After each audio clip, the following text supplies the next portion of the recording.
మాజీ సీఎం జగన్ కి big shock అని చెప్పాలి. జగన్ కేసుల విచారణ వేగవంతం చేయాలంటూ కోర్టు చెప్తోంది. జగన్ సహా ప్రజాప్రతినిధుల కేసుల్లో రోజువారీ విచారణ చేపట్టనుంది సుప్రీంకోర్టు.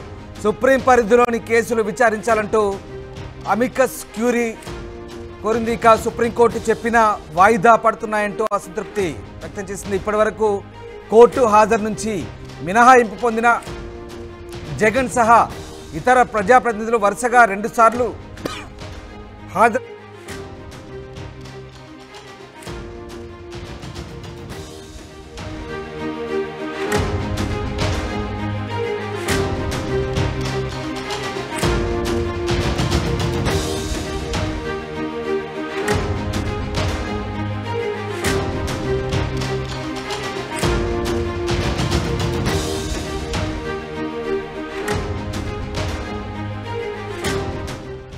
రైట్. ఇక జగన్ కేసులు విచారణ వేగవంతం చేయంది కోర్టు. జగన్ సహా ప్రజాప్రతినిధుల కేసులో రోజువారీ విచారణ చేపట్టనుంది సుప్రీంకోర్టు.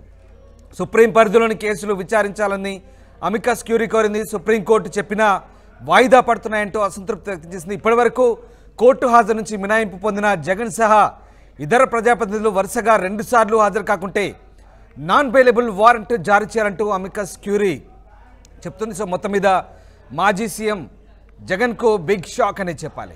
రైట్, మా కొలీగ్ కృష్ణమోహన్ జాయిన్ అవుతారు. కృష్ణమోహన్, మాజీ సీఎం జగన్ కి ఇది బిగ్ షాక్ అనే చెప్పుకోవచ్చు, ఎందుకంటే కోర్టు ఇక రోజువారీ విచారణ వేగవంతం చేయాలని చెప్తుంది. ఇంకా కోర్టు ఎలాంటి డైరెక్షన్స్ ఇస్తోంది?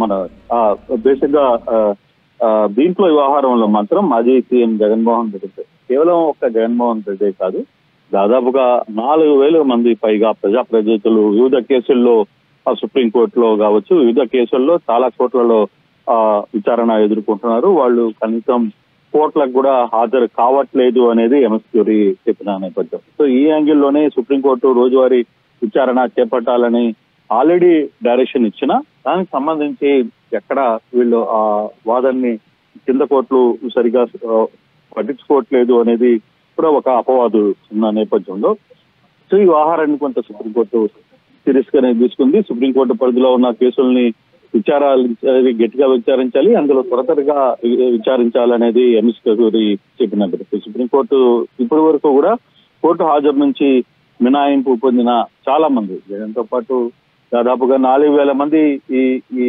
ప్రజాప్రతినిధులు వివిధ రాష్ట్రాలకు సంబంధించిన ప్రజాప్రతినిధులు, కేవలం ఆంధ్రప్రదేశే కాదు, పొరుగునున్న తెలంగాణ కావచ్చు, పక్కనున్న తమిళనాడు కావచ్చు, ఇతర రాష్ట్రాలకు సంబంధించి కూడా దాదాపుగా 4,000 మంది ఈ కేసులు ఎదుర్కొంటున్న పరిస్థితి.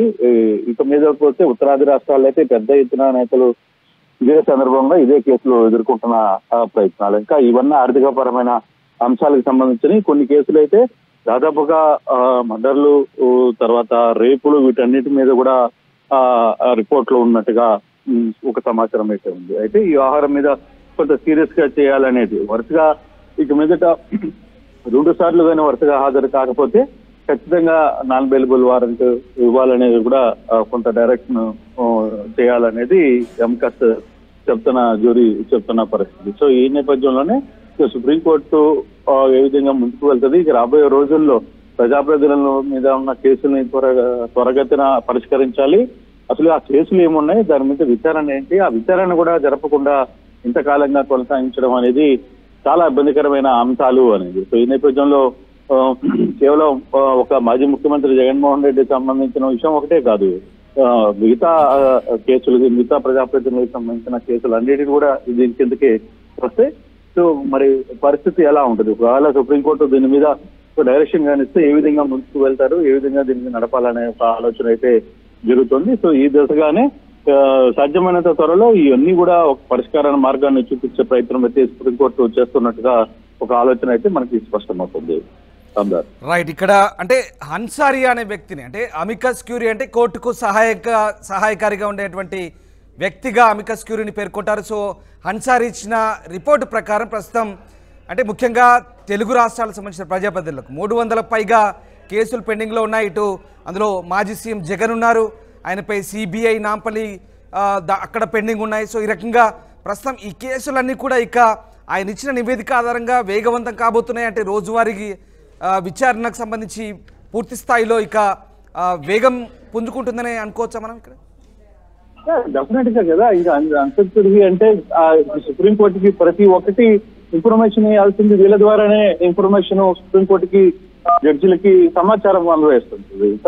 కాబట్టి ఆ జ్యూరీకి ఎవరైతే ఉంటారో వాళ్ళు ఎవరు ఉన్నా సరే ఇది ఖచ్చితంగా ఫాలో చేయాల్సిన పరిస్థితి వచ్చే నేపథ్యం అయితే స్పష్టంగా కనబడుతుంది. ఇది కేవలం ఇప్పుడు మన 2 తెలుగు రాష్ట్రాలనే దాదాపుగా 300 పైగా ప్రజాప్రతినిధులు వివిధ రకాల కేసుల్లో ఉన్నారు కాబట్టి సో ఎంత త్వరగా ఈ కేసును పరిష్కరించాలని అని ఒక చర్చ అయితే జరుగుతుంది. దీంట్లో జగనా లేకపోతే ఇంకో ఎక్సా ఇంకొక వయ్యా అనేది కాదు, ఈ కేసులు నమోదైన అన్నిటి మీద కూడా విచారణ త్వరగా జరగాలి అనేది సుప్రీంకోర్టు భావిస్తున్నట్టుగానే చాలా స్పష్టంగా అర్థమైంది. ఇప్పటికే ఆ రిపోర్ట్ కూడా వచ్చింది కాబట్టి ఇక మీదట సుప్రీంకోర్టు కూడా ఈ అంశం మీద ఒక కేంద్ర కోర్టులో కూడా ఒక నోటు లేకపోతే ఇంకొకటి ఒక సూచన జారీ చేసే అవకాశం చాలా స్పష్టంగా ఉంటుంది.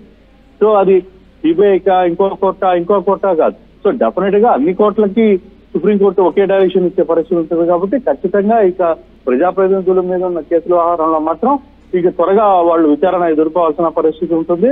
సో ఫైనల్ గా జడ్జిమెంట్లు ఏ విధంగా పక్కన పెట్టినా అట్లీస్ట్ వీళ్ళు కోర్టుకు వెళ్ళి విచారణ అయితే ఎదుర్కోవాల్సిన పరిస్థితి అయితే తప్పదు. రామ్దాస్.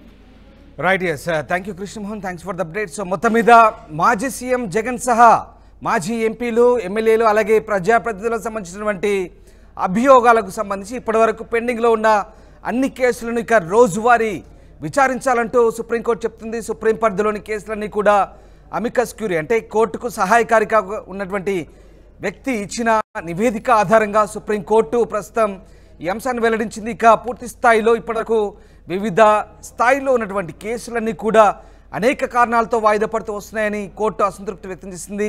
సో ఇప్పటివరకు వాయిదా పడ్డ కేసులన్నీ కూడా వందల సంఖ్యలో పెండింగ్లో ఉన్నాయి. మరి ముఖ్యంగా తెలుగు రాష్ట్రాలకు సంబంధించి కూడా హైకోర్టులో అటు సిబిఐ కోర్టులో ఉన్నటువంటి ఈ పెండింగ్ కేసులను ఎప్పటికప్పుడు రోజువారీ విచారణ చేయాలంటుంది. దీంతో మాజీ సీఎం జగన్ సహా ఇతర ప్రజాప్రతినిధులు వరుసగా ఈ కేసులను ఎదుర్కొంటున్నారు. 2 సార్లు హాజరు కాకుంటే నాన్ బెయిలబుల్ వారెంట్ జారీ చేసే అంశాన్ని కూడా ఇక పరిశీలించబోతున్నారు. దీంతో ప్రస్తుతం ఈ కేసుల విచారణ మరింత వేగవంతం కాబోతోంది.